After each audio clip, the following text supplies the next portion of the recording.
먼저 여러분들한테 질문하고 싶은 게 여러분들 어떤 군 생활을 꿈꾸세요? 지금 다들 뭐 여러 가지 생각이 있을 텐데 많은 사람들이 생각할 때 되게 군이라고 하면 되게 이런 이미지를 많이 떠올릴 것 같아요. 되게 시간 낭비고 내가 왜 가 있어야 되는가?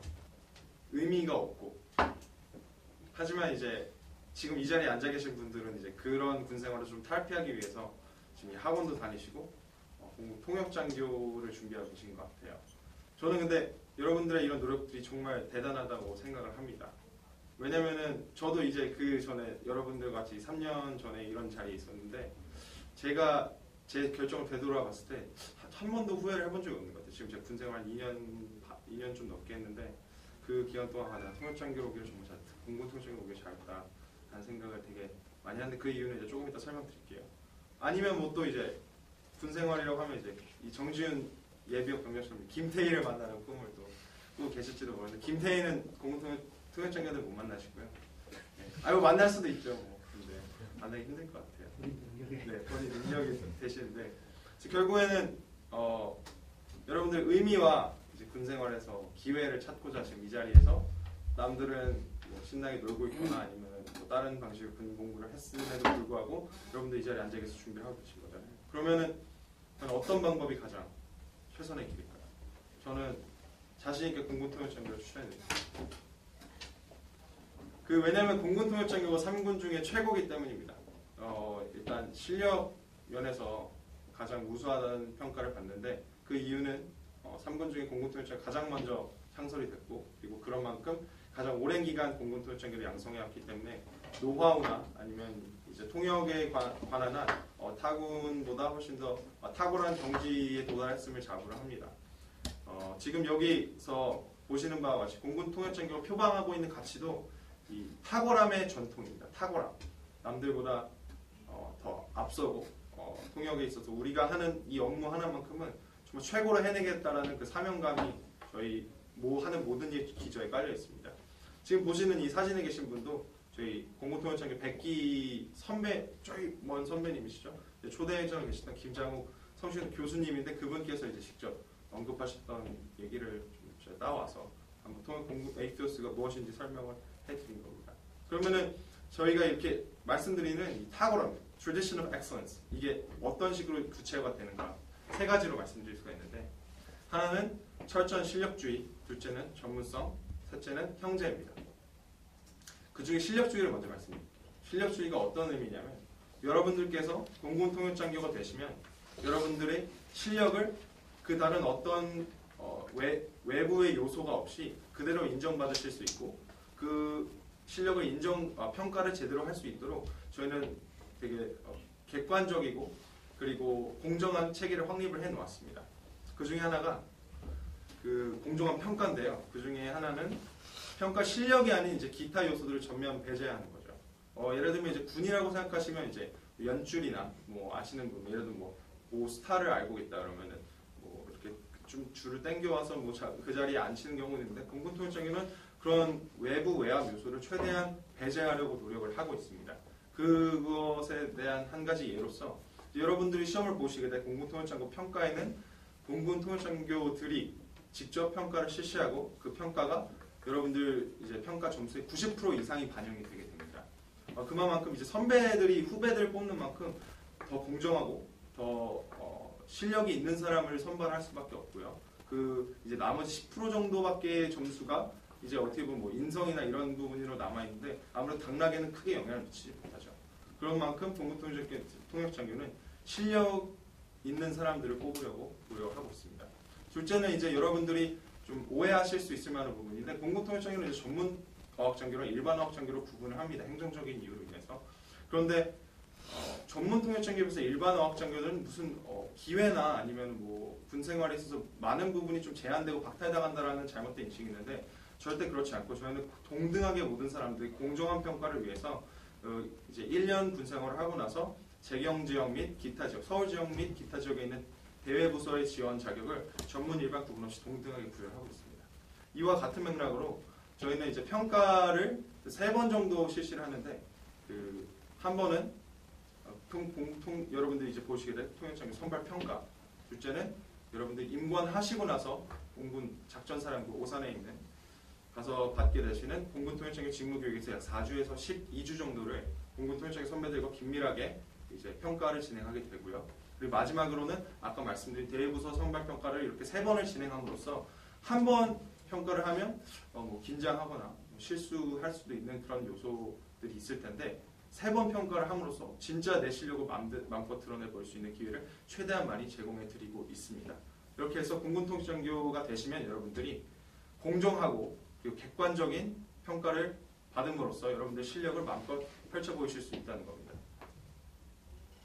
또 여러분들이 지금 실력이 좀 부족하다고 느끼셔도 괜찮습니다. 왜냐하면 저희는 열심히 하고 노력하는 사람들을 위한 트레이닝 프로그램이 마련이 되어 있거든요.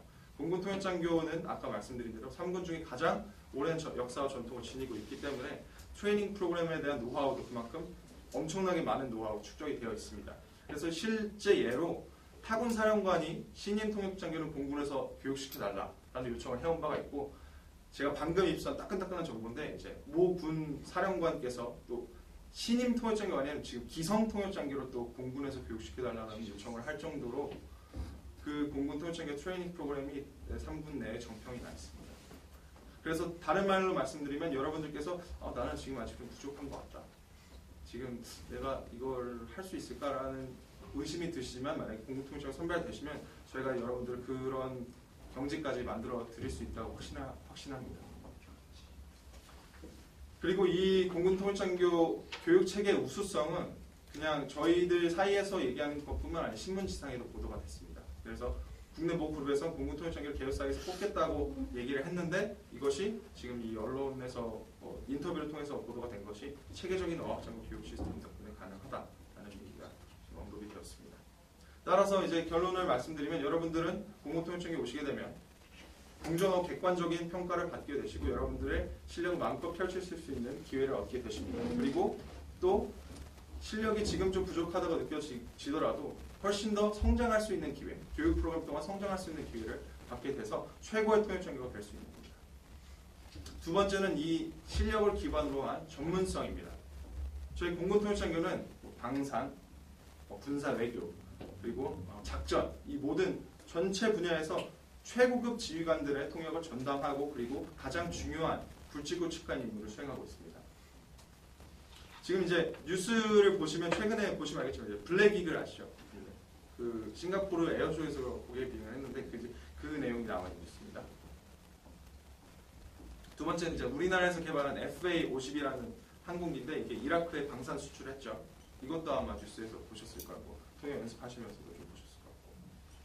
또 마지막은 이제 가장 최근 있었던 일 같은데 한미 방위비 분담금 협상이 있었죠.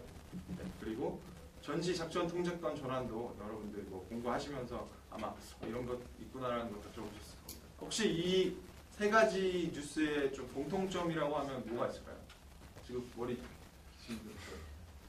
세 가지 모르겠어요. 다른 분 예. 통역이 필요하다는 거? 예, 통역이 필요하죠. 통역이 한미가 같이 하는 거기 때문에 한미라기보다는 한국과 또 다른 나라가 같이 연계한 작업인데 통역이 정말 중요하죠. 통역이 엄청나게 큰 영향을 차지하는데 이 모든 세 가지 이 내용을 공군 통역장교가 전담을 해서 임무를 수행했습니다. 그만큼 이제 공군 통역장교가 하는 일이 언론에도 보도가 될 만큼 되게 중요한 역할을 하고 있다는 것을 말씀드리고 싶어서 이 슬라이드를 보여드린 거죠. 그래서 공군 통역장교가 어떤 보직을 갖고 있느냐? 국내 주요 보직을 다 공군 통역장교들이 많이 전담을 하고 있습니다. 먼저는 공군에서 임무를 수행하고 있는데 공군은 육해공 3군 중에 한미가 연합해서 임무를 수행하는 빈도수가 가장 높은 군입니다. 실제로 이제 오산에 있는 공군 작전사령부를 보면 공군의 작전을 전담하는 그런 전체를 총괄하는 부사인데 바로 옆에 미 7군군이 있어서 같이 이렇게 그러니까 한 부대 한미 부대 같이 있는 거죠. 연합사처럼. 그러니까 근데 이런 데가 흔치가 않거든요. 한미 그 용산의 한미 연합사를 제외하고는.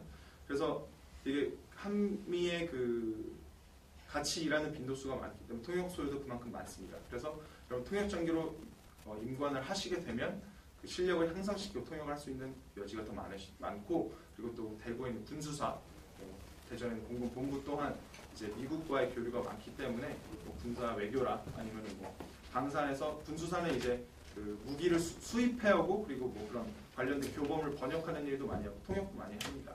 그래서 공군이 통역 소요가 일단 많고 그리고 아까 이현일 주임께서 말씀해주신 대로 연합사령관 통역도 지금 포스타 한반도 내에서 가장 높은 군 사령관이라고 볼 수 있는데요.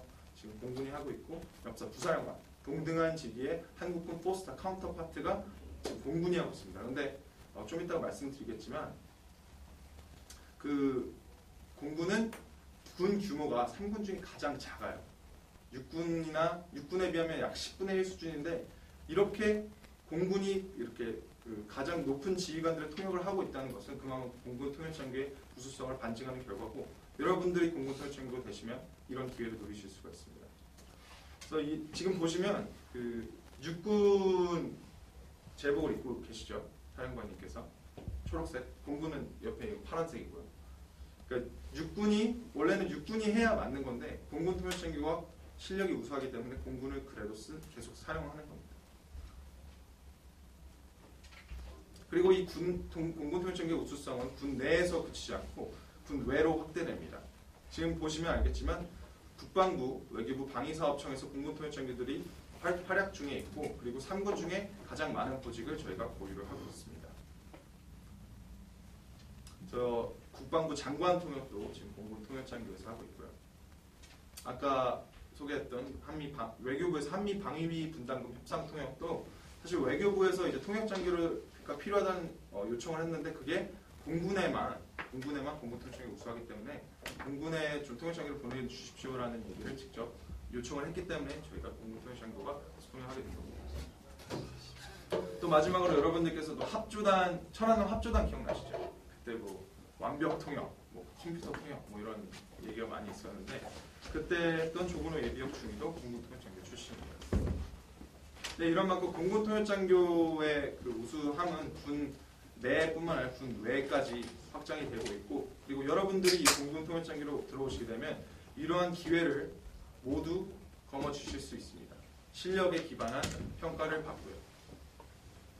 마지막으로는 가장 중요하다고 생각될 수도 있는데 형제입니다. 공군 통역장교는 그 누구보다 끈끈한 관계를 가지고 있다고 자부할 수 있습니다. 먼저는 아까 처음에 말씀드렸는데 그 3군 중에 가장 역사와 전통이 길다고 말씀드렸죠. 그만큼 공군 통역장교를 거쳐간 선배들이 많다는 뜻인데 지금 전 세계에 약 600명 이상의 그 예비역들이 활동 중에 있습니다. 그런데 이제 그 예비역들은 그냥 내가 공군 통역장교구나라고 그치지 않고 그 지역 내에서 개별적으로 계속적으로 모임을 가지면서 공군 통역장교에 대한 그 정체성을 재확인하고 서로 이제 도울 게 있으면 서로 돕는 그런 관계를 이미 형성해 나가고 있습니다. 그래서 여기 보시면은 홍콩이랑 뉴욕이 있잖아요. 홍콩이랑 뉴욕. 홍콩이랑 뉴욕은 아시겠지만 이제 금융이 되게 참 많이 발달한 회사고 지금 여기 앉아 계신 분들 중에 선배님들 중에 대다수가 금융권에서 일하시는 분들이 좀 많이 계십니다. 물론 그렇지 않은 분들도 계시지만요. 그래서 뭐 금융권 말씀드려서 지금 잘 되게 좋은 이렇게 세그웨이로 넘어온 것 같은데 지금 공군 통역장교는 아까 처음에 말씀드렸듯이 최고를 지향하고 최고를 추구합니다. 이것이 군 내에서만 그 최고를 추구하는 것이 아니라 군 바깥에서도 이렇게 최고를 추구하기 때문에 국내외 유수의 기업 그리고 그 안에서도 두각을 드러내고 있습니다. 또 두 번째는 이제 이러한 관계가 그냥 그래 여러분들끼리 뭐 알아서 끈끈하게 지내세요가 아니라 그렇게 끈끈해질 수 있도록 계속적인 창구를 저희가 마련을 하고 있습니다. 그래서 여기 왼쪽에 보시는 사진은 그 그룹 디너라는 자리인데요. 이제 저희가 매달 한 번씩 이제 전역한 선배들을 모시고 그분이 하시는 일이나 뭐 현업에서 뭐 어떻게 취직을 하셨는지 이런 조언을 듣는데 이분 같은 경우는 맥킨지에서 지금 근무를 하시고 그래서 실제로 이 사진에 있는 사람 중 한 명이 그 이후에 맥킨지의 이 그룹 디너 이후에 입사를 하기도 했습니다. 뭐 직접적인 상관관계가 있다고까지는 말씀 못 드리는데 그래도 영향을 미쳤겠죠. 그 오른쪽에는 이제 멘토십 프로그램으로서 이제 선배와 후배를 묶어주고 군 생활을 할 때나 아니면 뭐 여러 가지 문제가 있을 때 좀 서로 돕는 그런 역할을 하고 있습니다. 그래서 여러분들이 이 공군 통역장교에 꼭 오셨으면 좋겠어요. 예, 감사합니다.